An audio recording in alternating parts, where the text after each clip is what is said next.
இன்னைக்கு நம்ம the founder of diabolism season 2 episode 4 தான் பார்க்க போகிறோம். போன எபிசோடில் எப்படி முடிச்சிருப்பாங்க, இந்த மாதிரி லஞ்சான வெய் விஷயம் என்ன சேர்ந்து அந்த காட்டுக்குள்ளே செக் பண்ண வந்திருப்பாங்களா. அதுக்கிட்டு தாங்க நாய் கொலைக்கிற சவுண்டு கேட்டு இன்னுமே பயந்துகிட்டு இருக்க.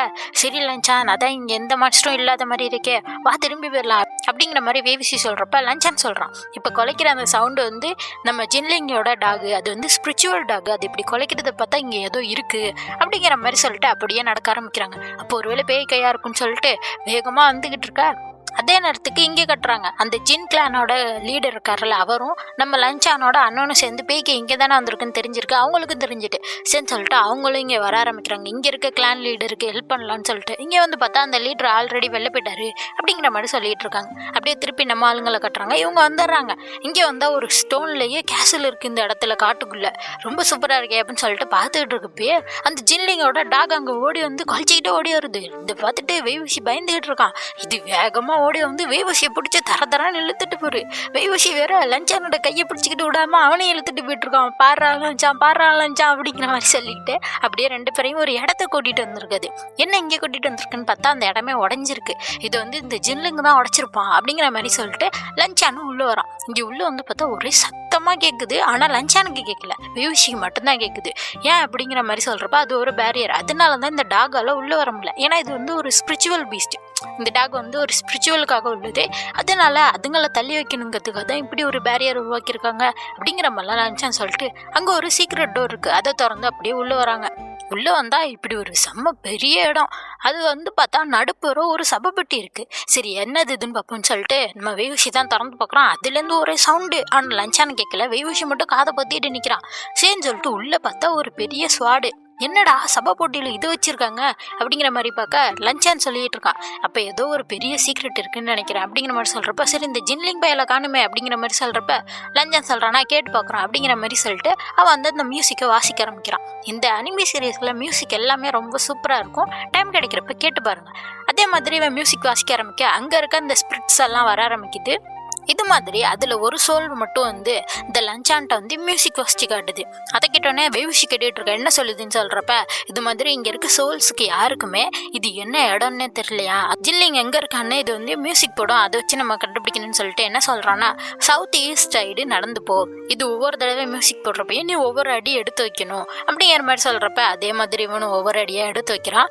பார்த்தா அங்கே ஒரு செவுறு தான் இருக்குது, செவுத்துக்குள்ளேயே அவன் இருக்கிறான் அப்படின்னு சொல்லிட்டு அந்த செவுத்தை உடச்சி பார்த்தா அவன் செவுத்துக்குள்ளே தான் இருக்கான். அப்படியே மயங்கி போயிருக்கான். அப்படியே பிடிச்சி பார்த்தா அவன் காலிலலாம் வந்து ஏதோ பச்சை கலரில் பரவி இருக்கு. அது வந்து ஒரு சாபமா, அதனால ஏற்பட்ட மார்க் தான் அது. அவன் வந்து முழிக்கவே இல்லை, இன்னும் மயங்கியே இருக்கான். ஐயோ இவன் மேலே ஏதோ சாபம் இருக்கு, பேய் கையிட்ட இவன் போயிருந்தானா இவன் இன்னும் உயிரோடையே இருந்திருக்க மாட்டான், அப்போ இங்கே வேற ஏதோ இருக்கு, என்ன இடம் இது அப்படிங்கிற மாதிரி பார்த்துக்கிட்டு இருக்கப்பே அப்படியே அந்த இடம்லாம் அதிருது. அதுலேருந்து கொடிகளாக வந்து திருப்பி அந்த ஜில்லிங் பையில உள்ளே இழுத்துக்க பார்க்குது. இங்கே நம்ம என்னமே இருக்க முடியாது அப்படின்னு சொல்லிட்டு லஞ்சான் என்ன பண்ணுறான், அந்த வேர்களை வெட்டிக்கிட்டே வரான். வேவிஷ் வந்து இந்த ஜில்லிங்கை தூக்கிட்டு வேகமாக ஓடி வந்துகிட்டு இருக்கான். என்ட்ரன்ஸுக்கு போக பார்க்குறப்ப இந்த வேர் வருது. ஆனால் வந்து நம்ம லஞ்சான் எப்படியோ அதை எல்லாத்தையுமே விட்டுட்டு வெளில வந்துடுறாங்க.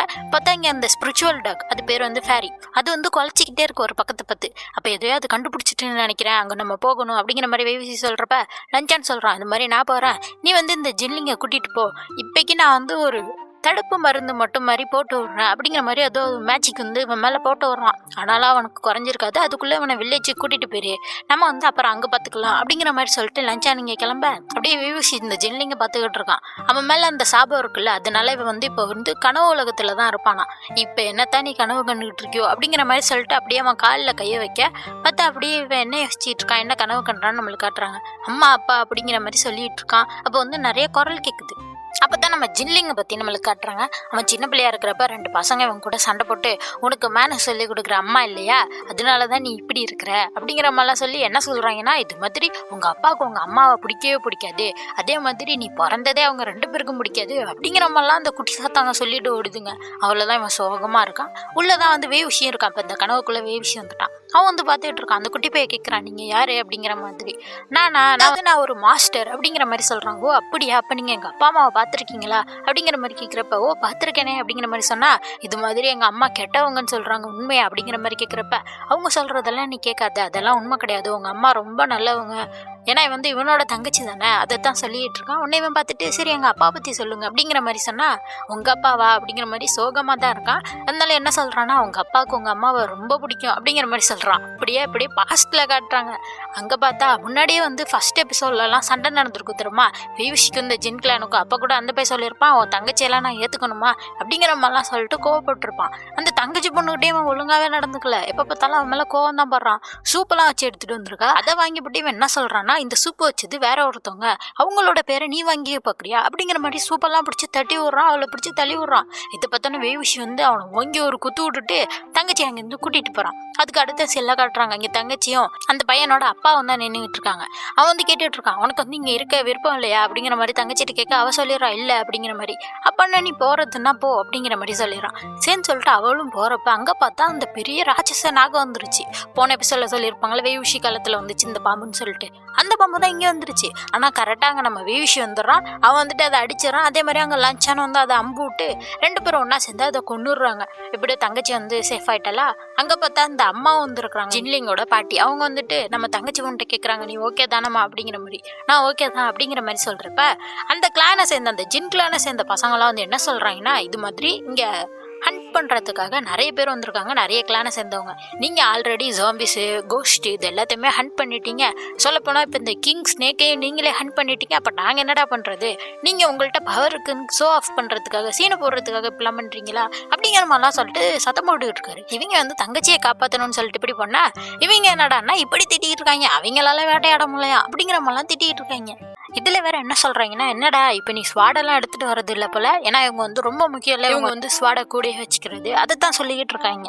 இது மாதிரி என்ன உங்கள் கிளான் இதை கூட உனக்கு சொல்லிக் கொடுக்கலையா, அப்படியா நடத்துகிறாங்க உங்கள் கிளானில் அப்படிங்கிற மாதிரிலாம் பேச, அதோட வேவிஷ் என்ன சொல்கிறான்னா, நான் ஸ்வாடை எடுத்துகிட்டு வர்றதுக்கு காரணம் இருக்குது, நான் அந்த ஸ்வாடே இல்லாட்டி கூட உங்களை விட நான் எப்போதுமே முன்னாடி தான் இருக்கேன் பார்த்தீங்களா அப்படின்னு சொல்லிட்டு அவன் கண்ணெல்லாம் ரெட் ஆகுது. உடனே ஏத்தாப்பில் இருக்க இவர் சொல்கிறாரு, நீ வந்து ஒரு சாதாரண வேலைக்காரிக்கு பிறந்தவன், எவ்வளோ துமுறாக இருக்க பாரு அப்படிங்கிற மாதிரி சொன்னோன்னே நம்ம வேவிஷிக்கு செம்மையாக கோவம் வந்துடுது.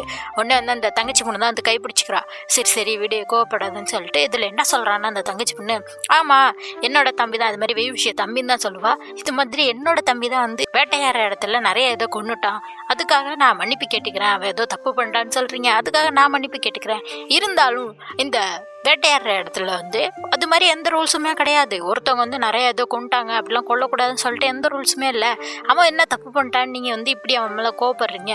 அதோட இவன் வந்து என் கூடயும் எங்கள் அண்ணன் கூடயும் ஒன்றா தான் வளர்ந்தவன். இது மாதிரி எங்களுக்கு சொல்லிக் கொடுத்த எல்லாத்தையுமே இவனுக்கும் சொல்லி கொடுத்துருக்காங்க. அப்போ நீங்கள் எங்கள் கிளானே தப்புன்னு சொல்கிறீங்களா அப்படிங்கிற மாதிரிலாம் அந்த தங்கச்சி பொண்ணு கோவப்பட. இதில் என்ன சொல்கிறான்னா, இது மாதிரி நீங்கள் இப்படி இவனை தப்பாக பேசுனதுக்கு நீங்கள் தான் இவனுக்கிட்ட மன்னிப்பு கேட்கணும் அப்படிங்கிற மாதிரிலாம் சொன்னோடனே அந்த கிளானில் உள்ளவங்களாம் கேட்குறாங்க, ஏமா இதுக்கு போய் இப்படி கோவப்படுற அப்படிங்கிற மாதிரிலாம் சொன்னோடனே அந்த தங்கச்சி பொண்ணு சொல்கிறா, இல்லை நான் அப்பெல்லாம் சும்மா விட முடியாது, இவன் வந்து எனக்கு தம்பி மாதிரி, இவனை யாரும் தப்பாக பேசினாலும் சரி நான் வந்து கேட்பேன், நான் வந்து தட்டி கேட்பேன், அப்பெல்லாம் இவனை என்னால் விட்டுற முடியாது அப்படிங்கிற மாதிரிலாம் பேசியிருப்பா.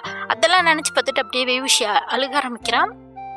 அதோட என்ன பண்ணுறான்னா அந்த சாபத்தையும் இவன் எடுத்துக்கிட்டு இருக்கான். அப்படிங்க அடுத்த சீனில் காட்டுறாங்க. அந்த தாமரை குளத்துக்கு நடுப்பார நம்ம வேவிஷி நின்றுட்டு இருக்கான். அங்கே தங்கச்சி கூப்பிட்ற சவுண்டு கேட்குது. சுற்றி பார்த்துட்டு இருக்கான். பார்த்தா தங்கச்சியும் அவளோட ஹஸ்பண்டும் ஒன்றா சேர்ந்து அந்த ஜில்லிங்க தான் குழந்தையா இருக்கப்போ கையில் வச்சுட்டு இருக்காங்க. இவன்கிட்ட காட்டிகிட்டு இருக்காங்க. பாத்தியா வேவிஷி அப்படின்னு சொல்லிட்டு சிரிச்சுக்கிட்டு அதை பார்த்துட்டு வேவிஷியும் கையை கட்ட பார்த்தா வேவிஷி கையெல்லாம் ரத்தம். சுற்றி பார்த்தா எல்லா இடமே ஒரே ரத்தம். தண்ணிக்குள்ளெல்லாம் அந்த ஜின் கிளானை சேர்ந்தவங்க செத்து கிடக்குறாங்க. நம்ம ஜின்லிங்கோட அப்பா அப்படியே செத்து கீழே விழுகிறாரு. வேகமாக வந்து அந்த வேவிஷியோட தங்கச்சி வேகமாக ஓடி வரா. அவளும் அப்படியே செத்து கீழே விழுகிறா. இதை பார்த்துட்டு வேவிஷி கத்திக்கிட்டு இருக்கான், இல்லைன்னு சொல்லிட்டு அப்படியே அந்த இடம் பழையபடியே ஆகுது. பார்த்தா ஜின்லிங் குட்டி பிள்ளையா இருக்கிறான். வந்து வேவிஷியோட கையை பிடிச்சிக்கிட்டு இது மாதிரி அவன் கேட்குறான், ஏன் எங்கள் அப்பா அம்மா என்னை விட்டுட்டு போயிட்டாங்க அப்படிங்கிற மாதிரி சொல்கிறப்ப வேவிஷி சொல்கிறான், அவங்க ஒன்று விட்டுட்டு போகலப்பா, இது மாதிரி கொஞ்சம் தூரமாக போயிருக்காங்க, அவ்வளோதான், நான் ஒன்று அவங்கள்ட்ட கூட்டிகிட்டு போகிறேன் என்ன அப்படிங்கிற மாதிரி சொன்னால் அவன் சொல்கிறான், என்ன நீ ஏமாத்திடக்கூடாது அப்படிங்கிற மாதிரி சொல்கிறான். இல்லை வா அப்படின்னு சொல்லிட்டு கூப்பிட்டு போகிறான். அப்படிங்க கட்டுறாங்க. அவனோட அந்த கெட்ட கனவெல்லாம் வேவிஷி எடுத்துட்டான் போல. இப்போ இவன் ஓகே தான் அப்படின்னு சொல்லிட்டு ஏஞ்சி போகலான்னு பார்க்குறப்ப முதுகுலேயே சாட்டையில் ஒரு அடி விழுகுமா. யாருன்னு தான் தெரியுமே, யாரு நம்ம அண்ணன் தான். இவன் சொல்கிறான், நான் ஜில்லிங்க காப்பாற்றினதாண்டா, ஏன்டா என்ன அடிச்ச அப்படிங்கிற மாதிரி கேட்குறப்ப அவன் வந்து அப்படியே ஜில்லிங்க தொட்டு பார்த்துட்டு அவன் சொல்கிறான், உனக்கே தெரியுமே வேவிஷி அப்படிங்கிற மாதிரி சொல்கிறான். நம்ம அண்ணனுக்கு தெரிஞ்சிருச்சு. வேவிஷி அப்படியே அதிர்ச்சியில் நிற்கிறான். அதோட இந்த எபிசோட முடிக்கிறாங்க. அடுத்த எபிசோட் பார்க்கணும்னா மறக்காம சேனலை சப்ஸ்கிரைப் பண்ணிக்கோங்க. பை.